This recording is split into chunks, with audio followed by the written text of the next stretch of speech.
Finally మా ఇంట్లో చెప్పేసాం. దాని తర్వాత ఫస్ట్ రియాక్షన్ ఆబ్వియస్లీ నో. వాళ్ళకి ఆల్రెడీ నా పెళ్లి గురించి చాలా డ్రీమ్స్ ఉండేవి. సడన్గా నేను వచ్చేసి ఐ లవ్ సమ్‌వన్ అండ్ వాళ్ళని నేను పెళ్లి చేసుకుంటా అంటే ఆబ్వియస్లీ షాక్ అవుతారు కదా. అండ్ మా ఇంట్లో ఇంకొకటి మిస్‌అండర్‌స్టాండింగ్ ఉంది దాట్ మార్వాడి బహు అంటే జాబ్ చేయకూడదు, ఘూంఘట్ ఉండాలి వేసుకొని, ఎప్పుడు అలా చాలా రెస్ట్రిక్షన్స్ ఉంటాయి అని. పైగా మేము ఫైనాన్షియల్లీ సెటిల్ కాదు అండ్ వాళ్ళకి ఆ టెన్షన్ చాలా ఎక్కువ ఉంది. అండ్ మయూర్ వాళ్ళ ఇంట్లో కూడా చాలా డౌట్స్ ఉన్నాయి. మన కల్చర్కి అడ్జస్ట్ అవుతుందా, మన రిచువల్స్ ఫాలో అవుతుందా, మన ప్లేస్కి వచ్చి సెటిల్ అవుతుందా అని చాలా కన్వర్జేషన్స్ అయ్యాయి. రిలేటివ్స్ థౌజండ్స్ క్వశ్చన్స్ అడిగారు. నేను 1000 టైమ్స్ ఎక్స్ప్లెయిన్ చేశాను that why I want to get married him అని. స్లోగా వాళ్ళకి మా లవ్ కన్నా యాక్చువల్లీ నేను ఎంత హ్యాపీగా ఉంటాను తనతో అన్నది అర్థమైంది. అండ్ ఒకరోజు ఆ strong no become a yes. వాళ్ళ ఇంట్లో కూడా యాక్చువల్లీ టైం తీసుకున్నారు, కానీ అట్ లాస్ట్ యాక్సెప్ట్ చేశారు.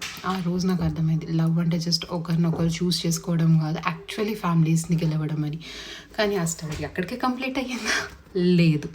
యాక్సెప్టెన్స్ వచ్చింది, కానీ జర్నీ ఇంకా స్టార్ట్ అవ్వలేదు. మ్యారేజ్ వరకు మేము ఫేస్ చేసిన problems, financial struggles, emotional break downs, misunderstandings అన్నీ ఈజీ కాదు. ఇంకా చాలా జరిగింది. సో అవన్నీ ఏం జరిగింది అన్నీ మీరు తెలుసుకోవాలి అని అనుకుంటే let's continue in the next series of marriage.